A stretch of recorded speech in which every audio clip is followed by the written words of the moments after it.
ಅನ್ಯಾಯವಾಗಿ ನಾವು ಯಾರ ಬಳಿ ಕೂಡ ಜಗಳ ಮಾಡಲಿಕ್ಕೆ ಹೋಗಲ್ಲ. ಆದರೆ ನಮ್ಮ ತಂಟೆಗೆ ಬಂದರೆ ಯಾರನ್ನೂ ಕೂಡ ಬಿಡೋದಿಲ್ಲ. ಇಲ್ಲಿರ್ತಕ್ಕಂಥ ಸರ್ಕಲ್ ಇನ್ಸ್ಪೆಕ್ಟರ್, ಎಚ್ಚರ ನಿನಗೆ, ವೇದಿಕೆ ಮೂಲಕ ನಿನಗೆ ಎಚ್ಚರಿಕೆ ಕೊಡ್ತಾ ಇದ್ದೇನೆ. ಅನ್ಯಾಯವಾಗಿ ನಾವು ಯಾರ ಬಳಿ ಕೂಡ ಜಗಳ ಮಾಡಲಿಕ್ಕೆ ಹೋಗಲ್ಲ. ಆದರೆ ನಮ್ಮ ತಂಟೆಗೆ ಬಂದರೆ ಯಾರನ್ನೂ ಕೂಡ ಬಿಡೋದಿಲ್ಲ ಅಂತ ಈ ಸಂದರ್ಭದಲ್ಲಿ ಹೇಳಲಿಕ್ಕೆ ಬಯಸ್ತೀನಿ. ಹಾಗಾಗಿ ನಮ್ಮ ಮುಖಂಡರು, ನಮ್ಮ ಕಾರ್ಯಕರ್ತರು ಅಷ್ಟೇ, ಯಾವೊಬ್ಬ ವ್ಯಕ್ತಿ ಮೇಲೆ ಅನ್ಯಾಯವಾಗಿ ಕಾಂಗ್ರೆಸ್ ಸರ್ಕಾರದ, ಕಾಂಗ್ರೆಸ್ ಪಕ್ಷದ ಕಾರ್ಯಕರ್ತರು ದಬ್ಬಾಳಿಕೆ ಮಾಡುವಂಥದ್ದು ಮಾಡಿದರೆ ನೀವೆಲ್ಲ ಕೂಡ ಒಗ್ಗೂಡಬೇಕು ಅಂತ ಈ ಸಂದರ್ಭದಲ್ಲಿ ಕರೆಯನ್ನು ಕೊಡ್ತಾ ಇದ್ದೇನೆ.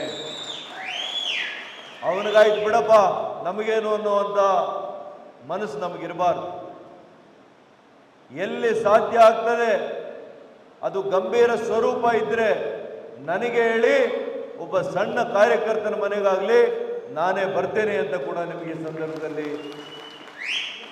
ನಾನು ನಿಮಗೆ ಮಾತನ್ನು ಕೊಡ್ತಾ ಇದ್ದೇನೆ. ಪೊಲೀಸ್ ಕುಮ್ಮಕ್ಕಿನಿಂದ ಒಬ್ಬ ನತದೃಷ್ಟ ಕೌರ್ನಹಳ್ಳಿಯಲ್ಲಿ, ಆವಲಗುರ್ಕಿಯಲ್ಲಿ 16 ವರ್ಷದ ಯುವಕ ಆತ್ಮಹತ್ಯೆ ಮಾಡ್ಕೊಂಡಿದ್ದಾರೆ. ಇದೆಯಾ ಕಾನೂನು ಸುವ್ಯವಸ್ಥೆ ಈ ರಾಜ್ಯದಲ್ಲಿ? ಕಾನೂನು ಸುವ್ಯವಸ್ಥೆ ಇದೆಯಾ? ಜಿಲ್ಲಾ ಉಸ್ತುವಾರಿ ಸಚಿವರು ಉತ್ತರ ಕೊಡ್ಲಿ ಇದಕ್ಕೆ. ಹೆಂಗ್ರಿ 16 ವರ್ಷದ ಹುಡುಗ ಆತ್ಮಹತ್ಯೆ ಯಾಕೆ ಮಾಡ್ಕೊಂಡ? ಯಾರು ನೇರ ಆರೋಪಿ ಅವ್ರ ಮೇಲೆ ನೀವು ಕೇಸ್ ಕೂಡ ಮಾಡಲ್ವಾ? ಇಲ್ಲಿರ್ತಕ್ಕಂಥ ಸರ್ಕಲ್ ಇನ್ಸ್ಪೆಕ್ಟರ್, ಎಚ್ಚರ ನಿನಗೆ, ವೇದಿಕೆ ಮೂಲಕ ನಿನಗೆ ಎಚ್ಚರಿಕೆ ಕೊಡ್ತಾ ಇದ್ದೇನೆ. ಏನ್ ತಿಳ್ಕೊಂಡಿದೀಯ ನೀನು? ಏನ್ರಿ ತಿಳ್ಕೊಂಡಿದ್ದೀರಿ ನೀವು? ಬಿಜೆಪಿಯ ಕಾರ್ಯಕರ್ತರು ಬದುಕಿದ್ದಾರೆ. ಒಬ್ಬ ಹುಡುಗನ ಸಾವಿಂದೇ